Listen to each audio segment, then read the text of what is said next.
અને દાદા એ જ રહસ્ય જ્ઞાન બધા ખુલ્લા કર્યા છે કે વ્યવહાર કરવો તો પડશે જ.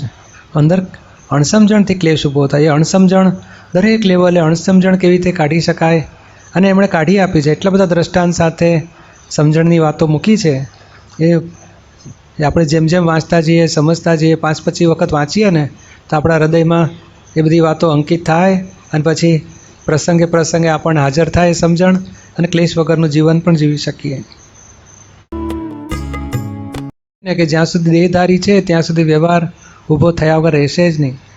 અને એ વ્યવહારમાં અંદર દેહાધ્યાસ ના હોય, આત્મભાન હોય તો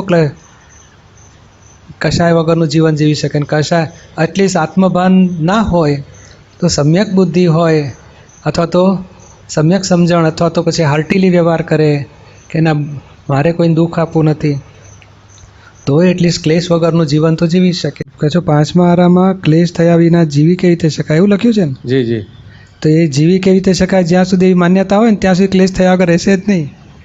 અને દાદા શું કહે છે? તમે નક્કી કરો ક્લેશ વિના જીવી શકાય જ, ક્લેશ વગર વ્યવહાર થઈ શકે એવો છે એવું નક્કી કરો. ક્લેશ વગર જ મારે વ્યવહાર બધા કરવા છે તો એવું એ થઈ શકે. જે દિશામાં જવું હોય તમારું નક્કી, એના આધારે તમને પરિણામ આવશે બધા.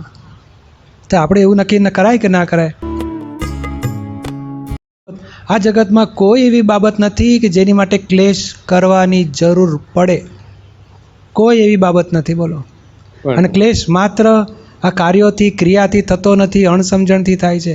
આજની અણસમજણથી ક્લેશ ઊભો થાય છે અને આ કાર્યો, ક્રિયાઓ, સંબંધો પૂર્વકર્મના ફળ રૂપે છે. તો આજની અણસમજણ હોય તો જ ક્લેશ થાય. એ અણસમજણ નિકાલ કરી નાખો તો ક્લેશ બંધ થઈ શકે. વ્યવહાર તો ચાલે એવો જ છે. આ તો લાઈફ બધી ફ્રેક્ચર થઈ છે.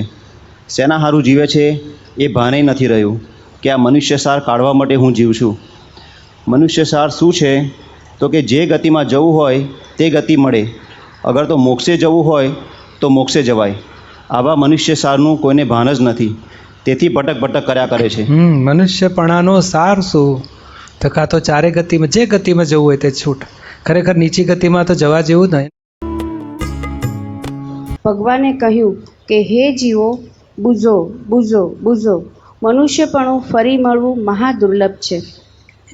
આ કહેવા માગે દાદા કે ભાઈ આ મનુષ્યપણામાં આ અનનેસેસરી વસ્તુમાં તમે જઈ અને જે ખરેખર મોક્ષનું કામ કાઢવાનું છે આખો માર્ગ જ ચૂકી જઈએ છે. બુઝો એટલે આત્મજ્ઞાન પામો, એમ કે દીવો પ્રગટાવી લો. મનુષ્યપણે ફરી મળવું મહા દુર્લભ છે.